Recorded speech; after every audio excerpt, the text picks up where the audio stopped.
Craig Siegel is a Wall Street Journal and USA Today best-selling author of The Reinvention Formula.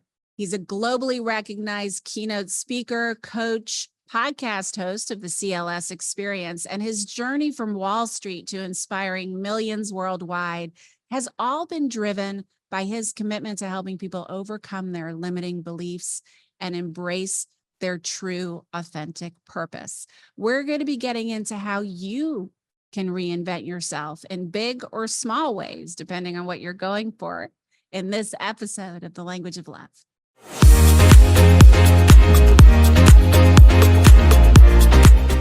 Craig Siegel, I'm so excited to have you on The Language of Love. Thanks for being here.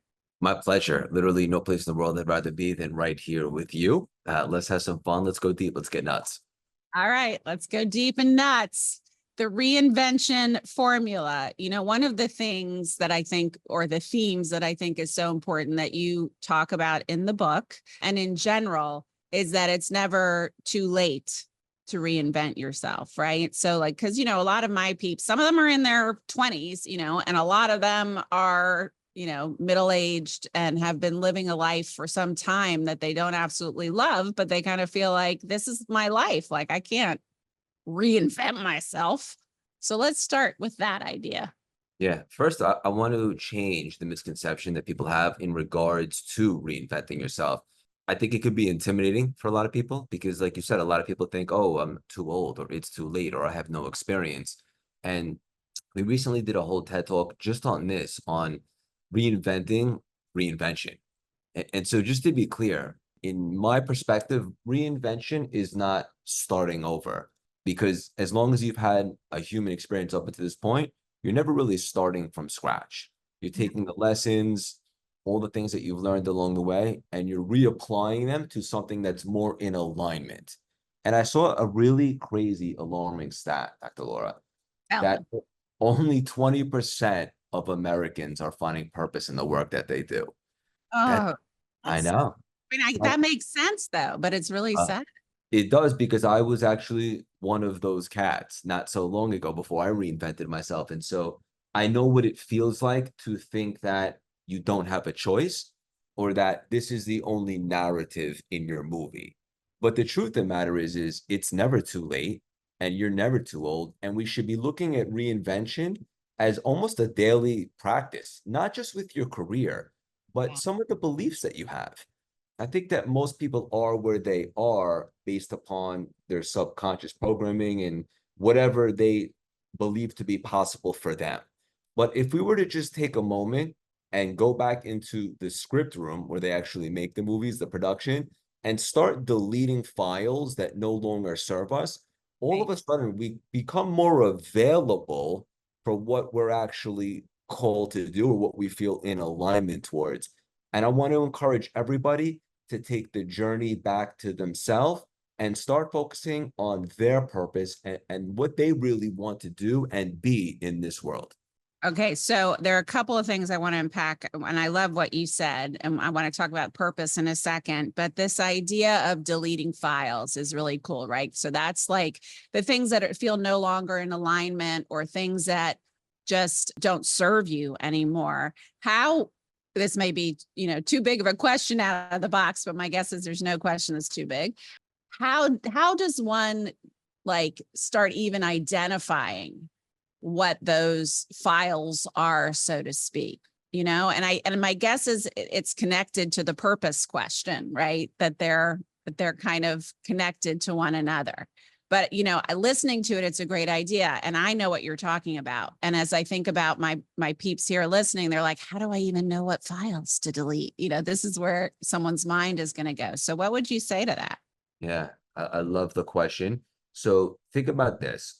For anybody that's listening now, your community and so forth, if you were to strip yourself of all the judgments, the personalities, all the BS that you've cultivated over time that has you feeling some type of way or maybe in a specific situation in life, if you were just to remove all of that stuff and just act from your actual being, your true essence, your soul, what else is possible from that standpoint? And so I imagine everyone listening would start, hopefully, to start to think outside the box and realize, wait a minute, maybe I could do this, or maybe I am a candidate for that, or maybe I can learn how to do this. And so, look, you can't really get to the next level if you're operating from the same consciousness that got you to this level. So by going into the room and changing some of the files around or deleting some, you're deleting the files that got you to where you are. Thank you so much for coming. We're very thankful for them, but they're no longer going to serve you in you wanting to go and ascend to your next level. Yeah. So we have to remove those and create new beliefs, or expand our vessel on what's possible, what we can begin to receive. So the ones that you feel as though are no longer serving you on your current path, I would say is a great place to start, to delete those files. Yeah. And the reinvention formula, you lay out so many strategies, and there's a lot in there, guys, that really speaks to what he's talking about. I do think, and you also even talk about the quantum field, which, I love, and how all things are possible. And I know you're a huge fan of journaling, and it seems to me like that may be a good place to start on this specific question, like writing down all, like really airing the laundry. I'm curious what you think about this, of all the kind of, okay, here's what I want. I'm unfulfilled in my job or in my life. Because by the way, as a couples therapist, I help people reinvent their relationships every day, right? So it could be in my relationship, whatever it is, I have 100% responsibility for what's up with me. I want to start exploring reinvention. So what do I want to do? What do I want to change? What is the purpose I want to step into? And we will get to purpose. And then what are the stories I have, or the limiting beliefs, or the things I believe are holding me back from this, maybe even logistically, and writing them all down. And then maybe starting to see which ones really are arguable, or which ones maybe are old beliefs that now that this is one of the reasons I love journaling too, because I do this with people. For instance, this is a totally different topic, but it's a good example around sexual inhibitions, right? I'll have them write down, like, let's say I'm seeing a woman who's really inhibited. I'll have her write down all of her stories about what a nice girl or a well-respected woman would or wouldn't do sexually in one column. And then in the next column, like, where did you pick that up? Was it what Sister Mary said to you in school that day? Was it when your mom walked in on you when you were diddling yours? What was it? And then on the next column, like, which of these, if any, do you still subscribe to as the adult you are now, who has a much different perspective on her body and her sexuality? And just that act of externalizing it, then the next time that inhibition comes up, she's like, oh, that's not me. That's Sister Mary. Like, I don't want to, I don't subscribe to that anymore. So it starts to kind of loosen the grip of some of these limiting beliefs that we have when we can externalize them. I'm curious what you think about that, because I like, obviously the book is full of strategies, but I want to give them a few here too. I love everything that you just said, except I would make one correction. You don't just help navigate couples, you're the best in the world at it in regards to reinventing the relationship. I couldn't agree more. Look, it's very easy to coach or teach somebody to change a behavior, but if you don't really go deeper and really go scuba diving and find out why they're behaving a certain way, then I believe that the different behavioral changes won't be sustainable. That's why, like, a lot of I think there's a bad rap sometimes on therapy that you just want to like stay in the past and childhood trauma. And then sometimes coaching is like, I don't want any of that. I just want to move forward. I think it's important to marry the two and do a little bit of both. Find out why you're behaving a certain way and maybe change the story that you have, and then make lasting results. And I love what you just said about externalizing and bringing to the kind of pushing the envelope and bringing it to the surface. All the stories that you've cultivated on why you believe this, and then ask yourself if that really is a vibrational match to really who you are now, without all the judgments and personalities. And what you're probably realizing in that moment is no, they no longer serve you, some of those beliefs. And yeah, and I don't even want to hang on to them. And I also love what you said, because I have found this to be true, having in some cases intentionally, in some cases accidentally reinvented myself, even career-wise. And I was just talking to a girlfriend the other day who has been in like PR and marketing for so many years. And she now kind of has been downloading, like, just all these channels have opened, and she's really feeling called to the metaphysical and being a metaphysical healer. And she's like, I can't, leave this lucrative marketing and PR world. And I did all this work for nothing. And what I started exploring with her is that, like, and this is what I find in my own life time and time again, is that it feels like you're making a complete departure from something, but there are so many skills and so many pieces of knowledge and wisdom and so many other things that you've gleaned along the way that are going to be applicable, that weren't wasted. All the experience and the knowledge, even if you're making a total, Pivot. total pivot, there's so much that you're taking with you that you wouldn't be able to be as successful without that past experience, even though it looks very different than the experience you're wanting to create now. 100%. And also, like, for anyone that's listening to this and they're very intrigued about maybe stepping more into what really grabs them or why they think they're here, their purpose. First of all, two things. Unapologetically, you will make a lot of money doing it. It's a byproduct of you adding a lot of impact and value to the world. But also, like, everything that you just said, you're never starting over. Yeah. And I dare to say that if somebody, and I know that they already have, has been successful in something in their life, whatever arena that might be, there are certain similarities and characteristics and traits that will be transferable to something totally different that can also make you successful. Because more times than not, it's not the thing that makes you successful, it's you. Yeah. And you talk about that a lot in the book, and you use your own journey a lot as you're kind of explaining things, and how you kind of have made your pivots and shifted your purpose, first stepping into Wall Street, which is kind of relevant to what you're saying, because I think I remember reading that you were, there was this element, and it struck me, and I was reminded of it when you were just speaking, of like looking around and seeing all of these successful people.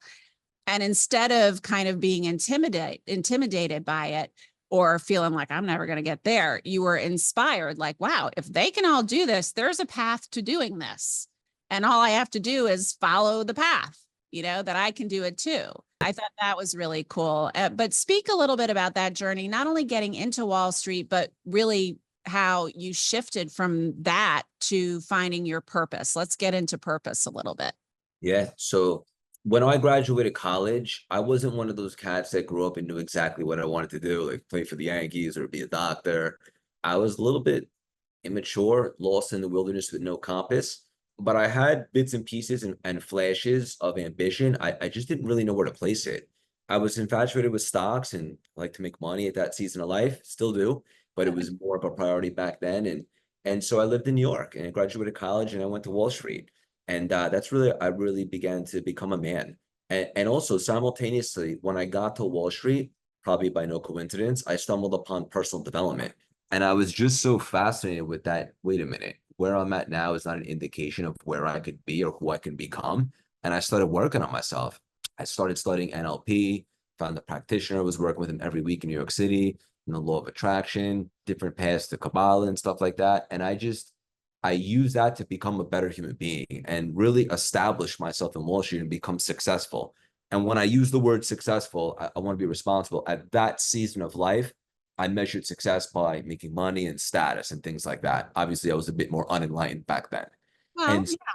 But that's many people's idea. yeah, I mean, I think that's an important thing to consider, right? Like, what, even separate and aligned with your purpose, what does success look like to you?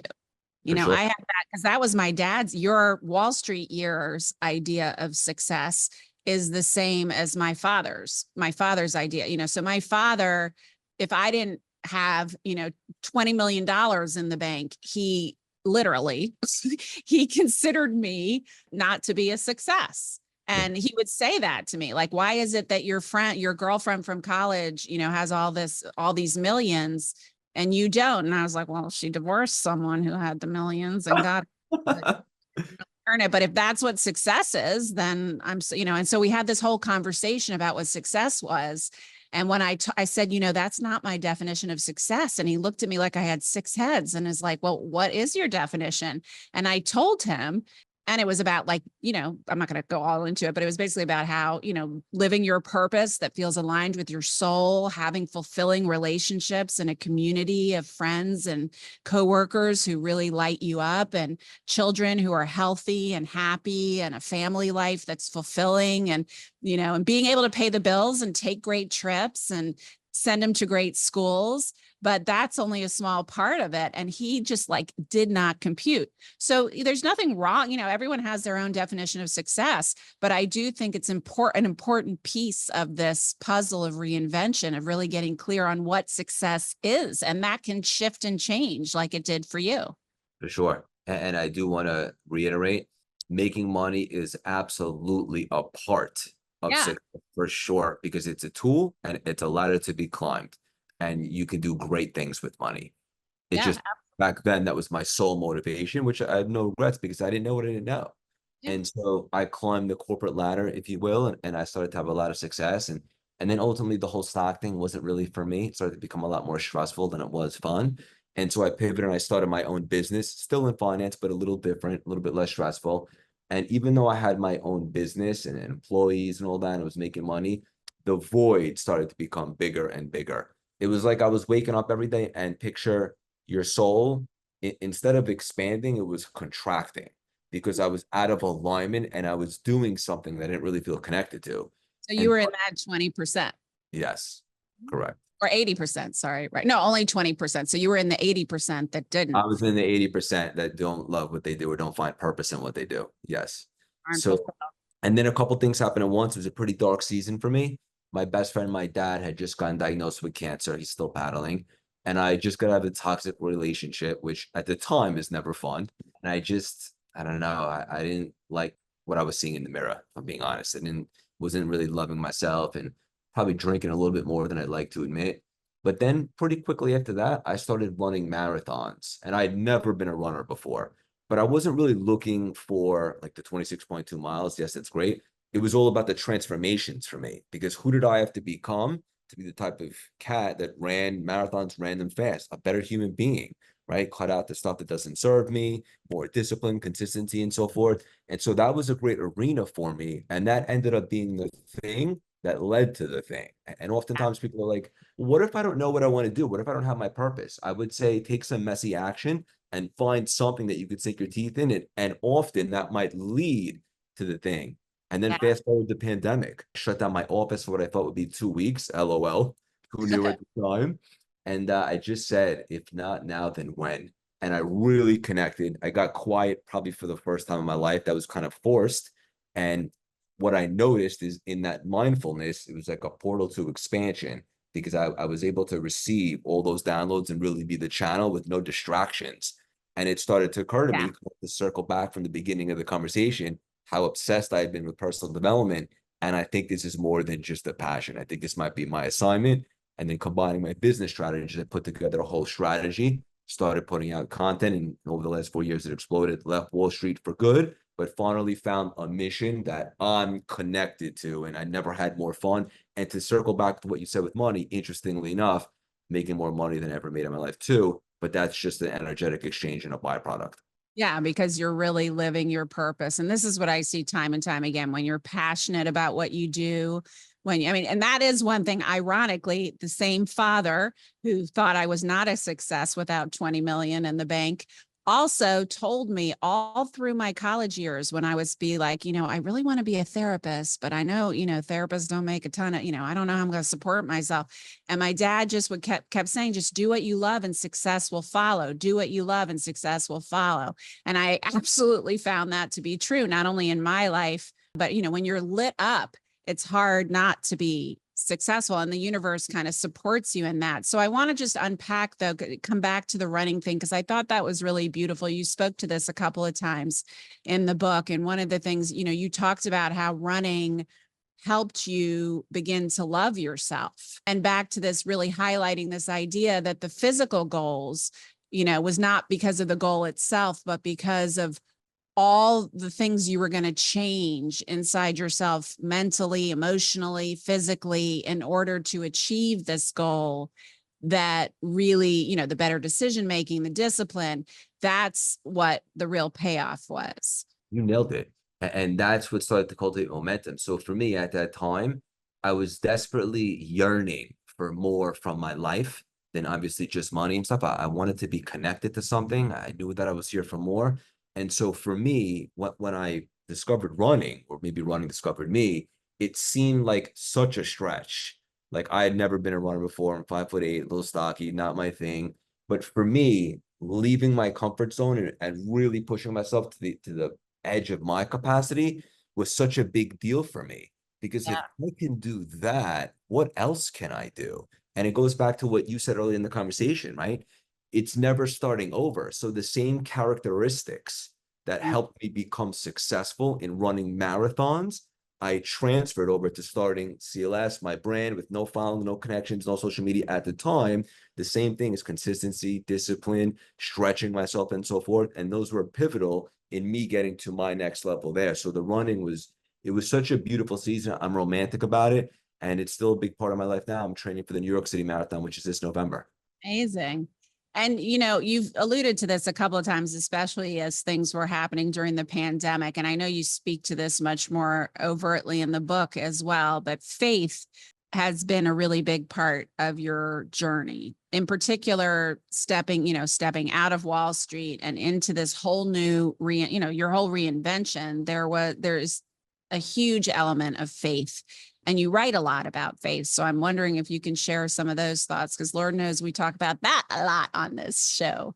This is my jam. And I can't talk about this enough. And so I grew up Jewish, but I'm much more spiritual than I am religious. But I always had a relationship with, for me, God, creator, but really over the last 5 years, quadrupled down. And then obviously over the last year and a half, a lot of Kabbalah and stuff, which has really helped me actually gain more of appreciation for being Jewish, but really just connected to source and so forth. And so Wait, let me just pause you for a minute, because people may not know what Kabbalah is, and I don't want them to get lost. But hold that thought. So Kabbalah, well, you can explain it better than I can, but it's like a metaphysical aspect that is much more esoteric, that's part of the Jewish tradition, but not really typically taught in yeah, temple.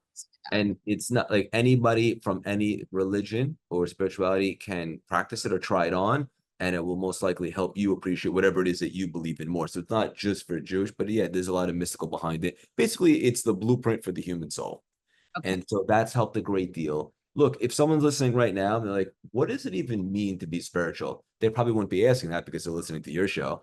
But I would just say, like, 101, it means that you believe that there's something else going on here beyond our logic. And if Yeah. you subscribe to that and you can connect to that, that's where it really begins. And that relationship will change everything. And I can't think of a more powerful relationship to build in the world than your relationship with that, or God, create whatever your thing is.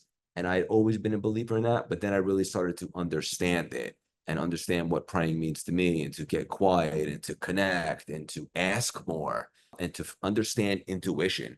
People have heard like intuition before, or, divine intervention. To me now, that's like the tug at the soul and the whisper from creator that will guide you. Oftentimes we get in our own way, ego and so forth. And so really building that relationship and really having that be a compass for me.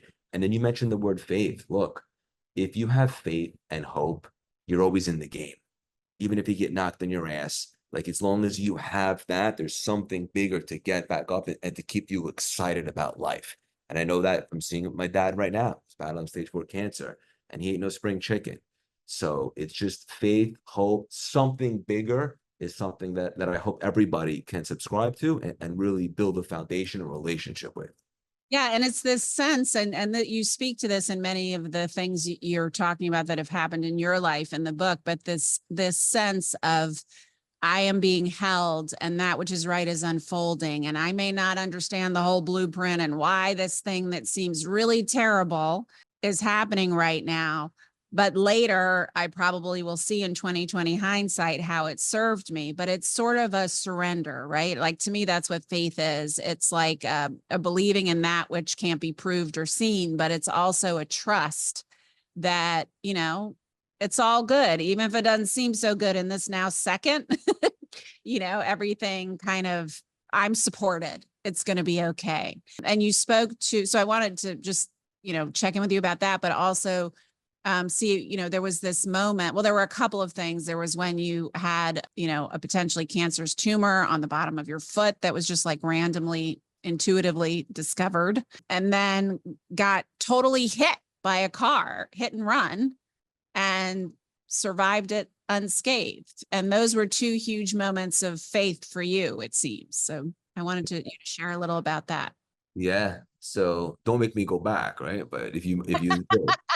So look, when you have a relationship with what we're just talking about, like for me, it's creator, for anyone else, whatever you want to call it, there's a big difference between a belief, a confidence, and a knowing.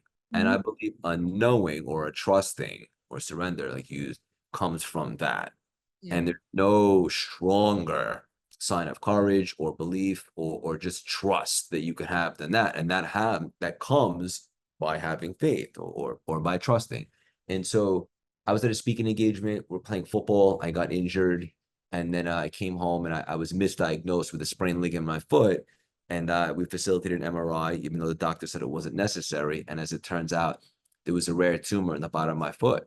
Mm. And it's funny because the old Craig, like of years back before a lot of the development, would have definitely had more of a pity party. I mean, I'm talking victim consciousness, why me, all that stuff. And to be clear, first of all, I'm still a work in progress. I think we all are. But when I got the news, I gave myself the rest of that day to kind of feel like shitty and all right, this sucks. Why is it happening? Whatever the case may be. But then I tapped back into the certainty consciousness of I'm not sure exactly why this is happening, but I know somehow it's going to be a net positive. And Mhm. so very next day, started seeing doctors. Make a long story short, I got it taken out. It was not cancerous, thank God. Ended up running the New York City Marathon that year, just a couple months later. And I'm so glad I was able to kind of catch it relatively early and get it out because I had not, it could have turned into something else entirely. And so that's it. That's an example right there. And then I think it was the next summer, maybe 2 years ago, I was walking in New York City like I usually do, probably in between meetings. And I looked to my right and a car is coming right at me, Dr. Laura. I couldn't even believe it. When I looked, it was probably 2 feet away. And I knew at that moment that I wasn't getting out of this. I just said, all right, what's the best course of action here? And so I kind of just braced myself. And my thought process was I wasn't scared. It's weird. I just thought if it hit my arm, maybe I could recover. But if I flip over the car, it hits my head, I'm done. And so it hit me right in my forearm. I spun around and it grazed me, and it kept going through 2 red lights, gone. And physically, I had like a scratch. And I just want to be clear. I want to like it didn't almost hit me. This thing smacked me, and Yeah. and nothing happened. And so I know that was something bigger. And my message here or my mission isn't quite complete. Will say about that because you and I have had private conversations and so forth. I felt so violated from that I actually had some trauma for a couple of weeks that I just couldn't shake. I just like, how could somebody do that and not get away with it? It's a But violation. yeah, I finally made peace with it. And New York City is kind of a war zone these days. You don't have to approve of it, but I did accept that. But yeah, those things right there, I mean, you can't tell me that there wasn't something bigger going on there. Yeah, it's beautiful. And this idea of letting yourself, you speak to like letting yourself be led, and this idea of kind of the law of attraction, which we talk about a lot. I always say that a missing piece of the law of attraction is understanding it is the energetic piece of understanding how you want to feel rather than what you want to manifest, how you want to feel, like how you're going to feel with that which you want to manifest, because that's the inroad to really manifesting, is moving yourself into the energy of the one who already has or is living that thing. You say, and I agree with you. So this is an additional thing that I feel the secret is missing, or the law of attraction, is that they don't, when in the movie or in the book, a piece missing is the action piece. And I know you are very, very, you got the faith, you've got the metaphysical piece, but you are really big on taking action. It may be messy action, but taking that first step and taking your shots, and how important that piece is. So I'm wondering if you can speak to that a little bit. You have to be able to get in the damn arena in life. And Yeah. then once you awaken the desire and start taking action based upon my experience, then it becomes really metaphysical and all, because then all of a sudden they'll open up doors, surprise, support, opportunities, blessings that you didn't even see coming. Because in my opinion, creator wants to see that desire awaken. But if we're just putting that aside for a second and just being practical, I mean, you got to make shit happen. Like you Yeah. have to have a plan, you have to get after it, you have to be consistent, you have to be disciplined, traits which also made me successful in the marathon and so forth. You have to be persistent, you have to build resilience, and you have to be willing to work hard. I spent 35 years in that masculine energy, and I realize now that that's not sustainable. And that's why I like to blend that with the feminine. So you work hard, but you also allow and be able to receive. But I think there's always a season for the grind, especially when you're starting something new. Like if someone's listening today and they're very inspired to reinvent themselves, do something great, find their passion. In the beginning, you got to take some messy action. Give Yeah. yourself permission to be less than perfect, get off your butt and start making things happen. And then eventually you start to figure out what works, what doesn't.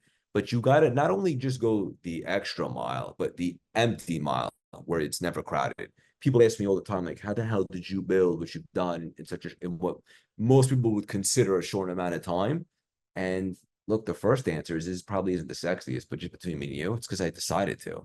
I made a decision. And then once I made that decision and I put out that frequency, now I meant business to myself. And so now I was going to make moves. I was going to put myself out there. I was going to make posts. I was going to film podcasts. I was going to have weekly shows. I was going to be super consistent. Nobody was going to work harder than me for the things that I really felt called to do. And so then you take that and you marry that with the manifesting and the creating and all that great stuff. And I just think that's the ultimate recipe for success. Yeah, I once heard Mike Dooley, I love that, who writes Notes from the Universe. I don't know if you're familiar with that, but I love it. That Was he also in The Secret? He probably was. I don't remember the people in The Secret, but he probably was because he's one of the OGs.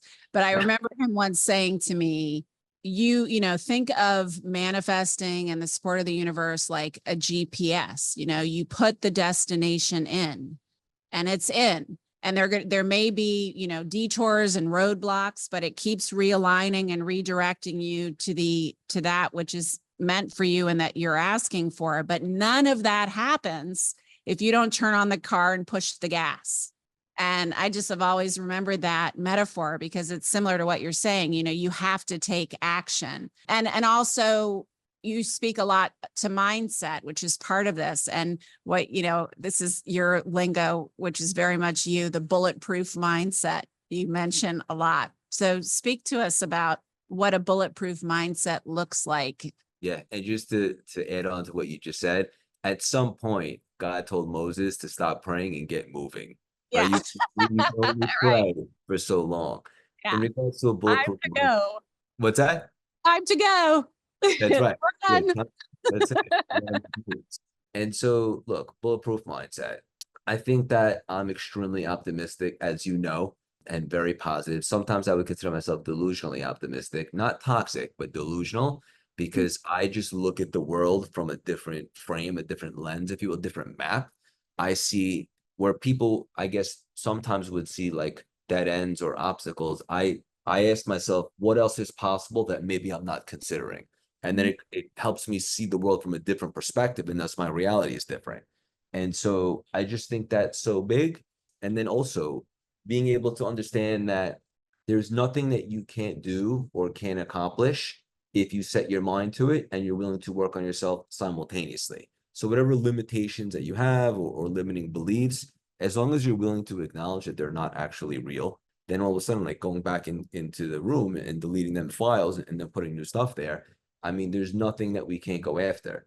And so I just think it's so important for everybody to realize when you're getting going and you're staying positive and you're making moves, be intentional, right? Like you don't have to have all the answers. You don't have to have the whole staircase and all that, but be intentional. Don't leave your life up to chance. Be open and available for surprise support and blessings and so forth.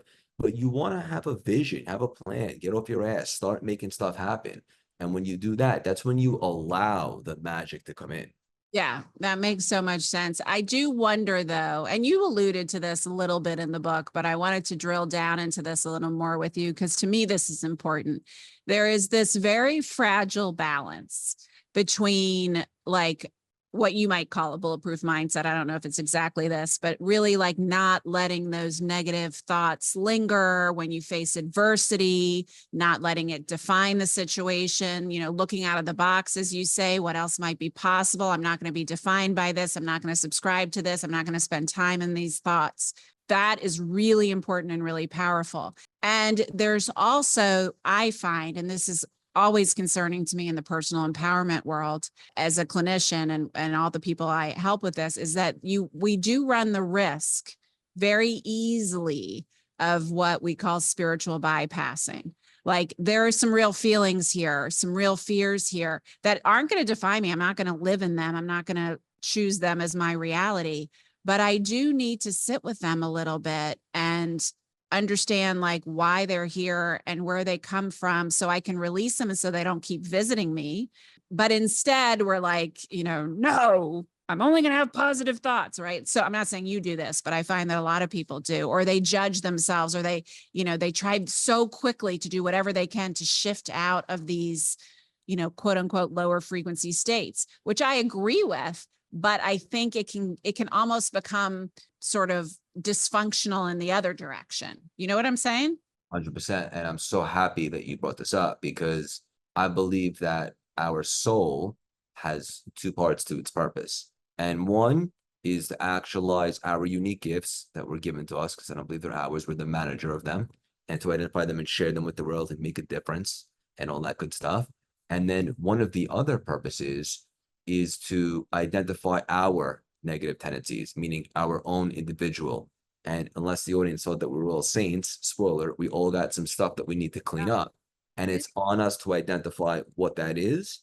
And that's one of our purposes. So not only would it be counterproductive to bypass that, but I would encourage everybody to get super curious about anything that triggers you, because that's an invitation to mastery. And thankfully, people tend to show up in our world or in our movie, if you will, and show us our negativity by either being a mirror or a trigger. And oftentimes, if we're willing to just stop, pause, delay the need to react, exercise one of our greatest superpowers, which is restriction, we'll figure out that that must be something that I've been dealing with either in this lifetime, maybe another, different conversation. But that's probably something that I really need to transform. In the Kabbalah world, we call it a tikkun. But again, I don't want to confuse anybody. Just something. Look, in order for us all individually to get to our next level of expansion, professionally, personally, whatever that looks like for you, success, we have to continuously look for things to correct within ourselves. That's how we expand our vessel and get better. So absolutely pay very close attention to the things that typically bother you or maybe inhibit you from moving to your next level. And then that might be the exact thing that you're called to get over or overcome. Yeah. And not necessarily just, positive think it away. So you speak about, and I love this, I love any good acronym or initials, the 3 R's of reinvention. What are they? Yeah. Reinvent obviously is one of them. Re-energize, right? I think it's so important to get super excited about why we're doing this. Why are we doing it in the first place? What are we most pumped about? If you're not excited about something emotionally, I don't think that you can sustain the momentum, right? Yeah. And you got to know the why. That's so important, because the how may not, you can figure out as you go. And that may be messy in the beginning. But if you know the why, that's what sustains you, I think. Yeah. And then also we have to reprogram our mindset. That's We have to change clean out all this, the BS, those files that no longer serve us. Most people's mindset is the difference between being successful, not liking your life, or getting to that whole nother level.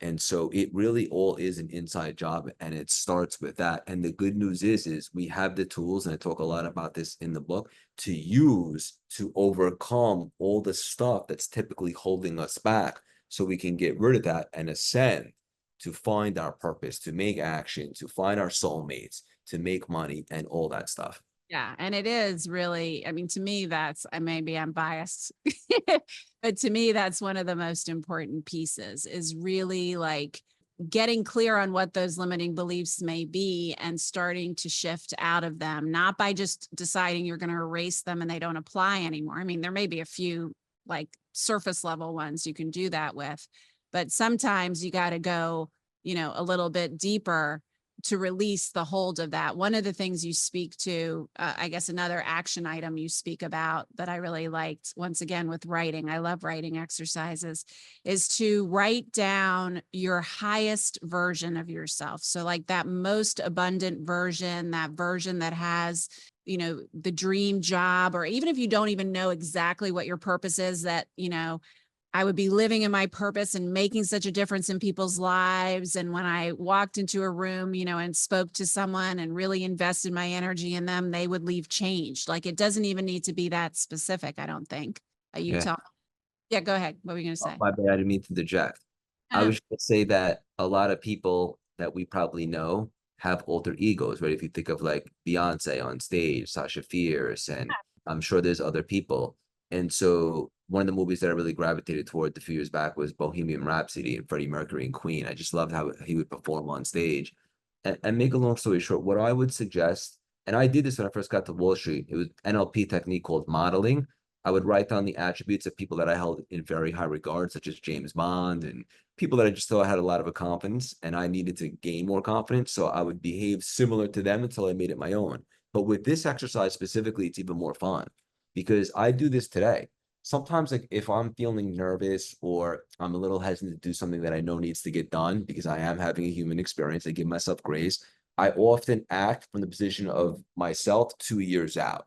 So in other words, I have a vision of like what my life looks like. Obviously, I'm flexible, but let's just say the version of you, the listener right now, 2 years from now, as you continue to work on yourself, expand your vessel, what you're capable of, what you can receive, better job, more money, the right relationships, fulfillment, all that stuff. If that version of you was walking around, how would they act or behave in this moment? yeah. And you're committed to acting like that. I never really liked the expression fake it till you make it. I Yeah. just doesn't sit right with me, but maybe be it until you become it. Yeah. Yeah. I used to always say, don't act like don't, or act like hot shit until you become hot shit. That's Yeah. sort of what I would say. And I remember in the early days when I was first starting to speak publicly, give lectures, and I was a little therapist in a huge medical field of like all of these, white old male doctors at the time, and mostly urologists and gynecologists. And I had just been recruited to join the faculty and to start the first women's sexual health center. And I was going around doing in-services and lectures, and these doctors were looking at me like, who the hell are you? And what do you have to teach me? And the first time I had my little slide presentation, I like almost choked, and I was so cringy. And I was like, these guys think I'm idiots. And then the next time I went, I was like, no, no, no, no. I know more than anyone in this room about this topic. I am going to act like hot shit until I become hot shit. And it totally changed everything. It made such a huge, huge difference. And I think you're absolutely right. Even just, I think almost every celebrity does that to a certain extent. I was just talking to Nick Cannon not long ago about this. He's a good friend of mine, and people don't understand why, because on camera, he often acts like such an idiot, but that's a persona. Like he's very clear. Even on social media, he has a persona. So it's really, really interesting to me how people operate that way. I know that's not what you're saying. You're saying, you may start there, Yeah. right? I would say, look, I think everybody should, take the fruit, leave the peel, find what works for them. I'm just really, really, really big, especially these days, on being authentic. So instead of gravitating towards a trait that is so just out of the world to you, create the best, most optimal version of you and what that might look like, the quality of that avatar's thoughts, how you walk, the swagger, the confidence, and then emulate that. But whatever, if you're someone else you hold in really high regard, and you can access some of their attributes until you become that hot shit, as you said, whatever works for you. But it's a great tool to have in your arsenal. Yeah. And to get clear, like as you envision that version that you want to be, that abundant, highest version, like writing down what kinds of qualities and characteristics that person has, really helps you start stepping into that. It really is like quantum love in a way, because as you do that, you're moving into the energetic frequency of he, she, or they who has that life. So you're starting to magnify that life towards you, which I think is really cool. On that note, real quick, Yeah. you do such a phenomenal job in that book of breaking down quantum physics, because I've read so many books on this stuff and I love to nerd out on it. But you help if anyone was like skeptical of it, and I know that they really can't be because you say it's not philosophy, right? It's physics, but you make it so accessible. And I just want to acknowledge you for that. It's phenomenal. Thank you. And it's funny. That's interesting you say that, because for most people, that is their least favorite chapter. And they read that it's chapter 2, I think. And so they read that chapter, and I've heard this from so many people, and they think, oh, this book is too academic. I mean, it's not academic. I try to dumb it down as much as, not dumb it down, but make it as accessible as possible. But they're like, that's too, heady for me. That's too academic. I'm not going to like this book. So if I had to do it over, I would actually put that chapter, to me, it's proof of concept, but I would have if I reprint, I would put it at the end, Look, you because gotta be available for it, right? yeah, you got to be available for, I wrote that book, and in particular that chapter, with my husband in mind, who is the most left brain, like needs to be convinced of things. And I was like, okay, this is the convincing chapter, where I'm like laying it out so that you understand how this all works. So that's cute that you like that. I love that you like that chapter. Love the book. Thank you. So yeah, I think this is such a beautiful like roadmap, really, to thinking about. And I think all of us, especially after COVID, almost all of us, very few of us came out of COVID thinking like, oh, I want to just live my life exactly as I did before COVID. Let's just like pretend that didn't happen and go back to whatever I was doing before, whether that's your relationship or your job or the way you worked or who you worked for or how you worked. We're all, I feel like if we're talking metaphysical, I feel like on a metaphysical level, one of the many, many purposes of COVID was that to force us, because we could no longer go outside, to force us to go inside. So all the shit would rise to the surface for us to deal with and clear. And so all the ahas would happen, and the opportunities like you had for like going inside and going deeper into your faith and getting all the downloads you got that led you to where you are today. Like that wouldn't have happened if this crisis hadn't happened. So that's like one more example of how everything is for us. But I do feel like people are so hungry for deeper meaning and purpose now, which is so exciting to me. And that's why I really love the fact that you're tackling this in the reinvention formula, because it doesn't matter how and what you want to reinvent about yourself. There is a pathway to doing so. And it doesn't mean abandoning everything up to now. It means shifting into a higher frequency that's more aligned with your soul, I think. I think everybody wants to ascend and get better and just become a better human and achieve more fulfillment in their life. Yeah. And if that's you or anyone listening, then this book caters to them, because though, yes, I did reinvent my career and my life. Obviously, I'm engaged and so forth, get married in 2 weeks. There's, which there's so much more about reinvention than just a career. It's the subconscious, it's the identity, it's the belief system, it's finishing and executing on what you've been dying to do. It's the path back to yourself. It's about being authentic. It's about connecting to your purpose, your mission, and making money and just making an impact and identifying what needs to be corrected and transformed and all that stuff. And it's funny because when you were describing the pandemic, the lockdown, I feel as though it was the Great Reset. Yeah, And me I too. agree with you. And I know that not everybody utilized it in that capacity. Yeah. And there's a lot of people still, trying to recover from Yeah, it. But absolutely. yeah, and I would just say to anybody, one of the biggest things that I learned is that it shouldn't have a virus of the world have to stop for you to take time to get quiet and to connect and get those downloads. You can create that time. And I think it's a necessity for all of us. Absolutely. I have had to force myself since the pandemic to do that. And there have been times that I haven't, and things start going off the rails. And so like, even if I just give myself 10 minutes first thing in the morning, may not be, and then, intermittently throughout the day, I kind of tune into myself, but just like, even if it's just 10 minutes of quiet and receptivity and welcoming in whatever messages or asking a question and letting the answer come, will like change your life astronomically. I feel it has mine. Quick question for you. So what do you do when you find yourself going a little bit off the rails because maybe you didn't take the time to get quiet? What do you do to recover from that? I start going back in. Like, that's how I know, what my tendency is. And this is one of my shadows, is like, I go quickly into what I call in quantum love, FMC mode, fix, manage, and control mode. So that's my default position. That's much less sticky now at this point in my life, so many years into practicing this, but it's still in there. So if something has been coming up that's really stressful, or I get super, super busy, or I start feeling overwhelmed, or have lots of deadlines, I will forgo even that 10 minutes. But I'm like, nope, gotta hit the ground running. Gotta write these things and answer these emails, and I'll do it later. Of course, I never do it.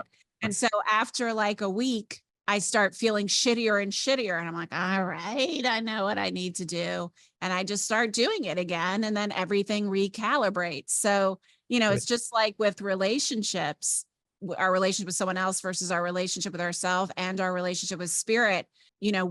Our natural tendency, I think, as humans, is to take our hands off the wheel and get distracted. I mean, certainly maybe it's my history of ADD. I don't know, but I take my hands off the wheel a lot if I'm not paying attention. And then the next thing you know, you're in the cornfields. So to me, the exercise is always noticing sooner and sooner. Like, I notice much more quickly now when I'm veering off course, and then it's so much easier to just come back to center. But the farther you veer off course, that doesn't mean you can't come back to center. It just takes a little bit more to do so. Yep, by staying consistent. And I like the analogy, hand off the wheel. Makes perfect sense to me. Yeah, we all do that in our relationships too. So like, with my husband, we have this reboot thing, which we don't even really need that much anymore. But when we were deep in child rearing and different ideas about absolutely everything, the tendency was just to get really complacent with each other and really distracted and really busy. And as soon as we started getting snarky with each other and fussy, and, we'd be like, all right, calling for a reboot, and then like whatever had happened up to that point was moot. We weren't talking about it anymore. We loved each other. We were on the same page. We were coming back to center and acting like that and acting from that. And I think that's really, really important. How long have you been married? We just had our 22nd, 22nd anniversary. And what's maybe something that comes to mind as the biggest lesson that's really helped you, that maybe you would suggest to me going into day one of marriage? Honestly, I wrote Quantum Love first and foremost for me.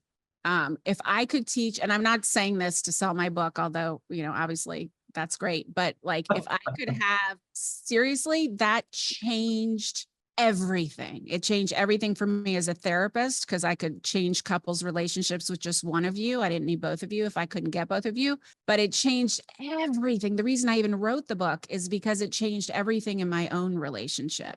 Because the fundamental principle underneath it all is that everything begins and starts with you, that each of you have your 100% in the relationship, and you have no control over the other person. You have all the control in the world around how you respond, how you react, how you behave, but also the energy with which you bring to your relationship and walk into the room with every single day.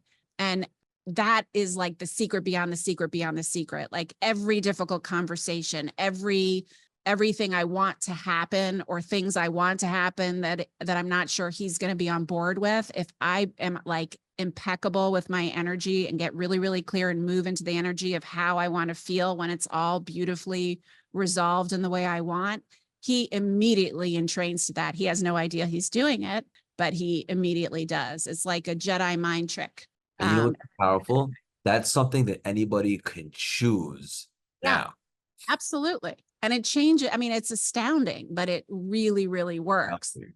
And I think that's a huge piece of it. And grace, and like playing a really long game, taking responsibility for your own triggers, your own traumas, so that and boundaries and all of that is really, really important. It was really hard for me as a codependent. I've now been in recovery for 15 years, but really, really hard to advocate for myself, get my needs met, or set boundaries.